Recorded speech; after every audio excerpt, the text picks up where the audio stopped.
Hi everyone! Welcome back to my channel, The Girl from East. Ngasi ay nakoida show tawge recipe, pork recipe. Haying si Easter Sunday ne adu haying gida mai na special thame recipe ki maming pork, Goan pork, Vindaloo. So yeah, eko yang minasi mataw karam na sembo na. Sina ay na masala kra arrange tawga thame. Si tilaw ni 1.5 law si da sing khara law ga thame sina chanam ni duga sina jira 2 spoons sina Kashmiri chili powder 2 spoons sina yaingang half spoons sida in law ga thame half cup vinegar si pork meat ne Lucy aina half kg lawe hoji ai si mixture da loina half ka dawne aduga mix taw dawne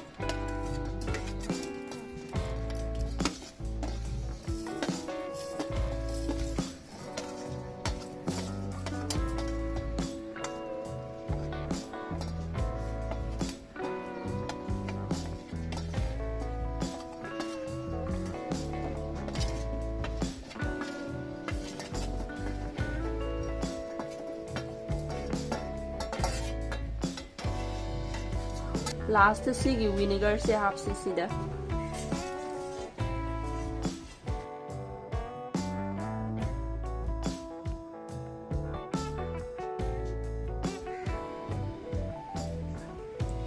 hojik si ai masala do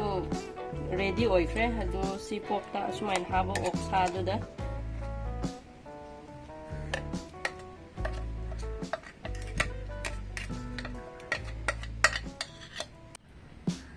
hapro matung da sigi da ising khadik habo adu ising da sida dum hapsilo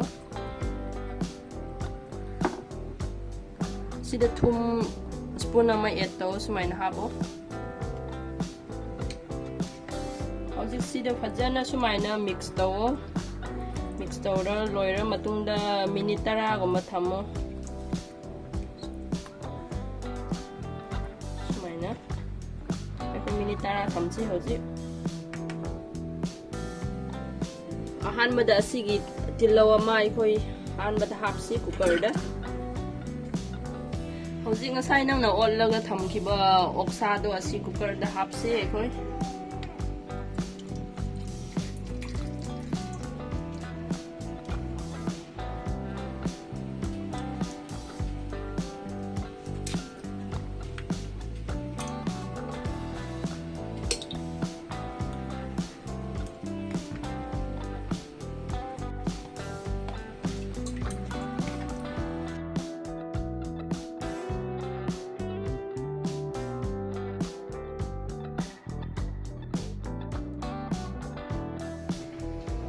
Hojik ikoi mai da thangatsi stove da sida thamo gas fast da thamo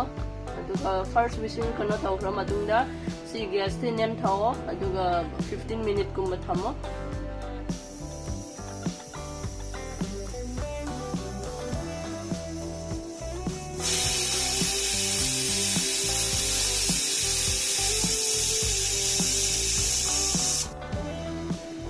hojik whistle ama kam khre aduna nang sigi flame se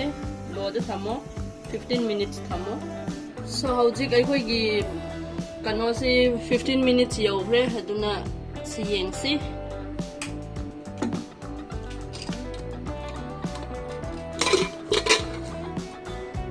ha ai khoi gi oksa se fajana mun khre hojik cook oi khre hauga su yam man khre manam su yam nungshi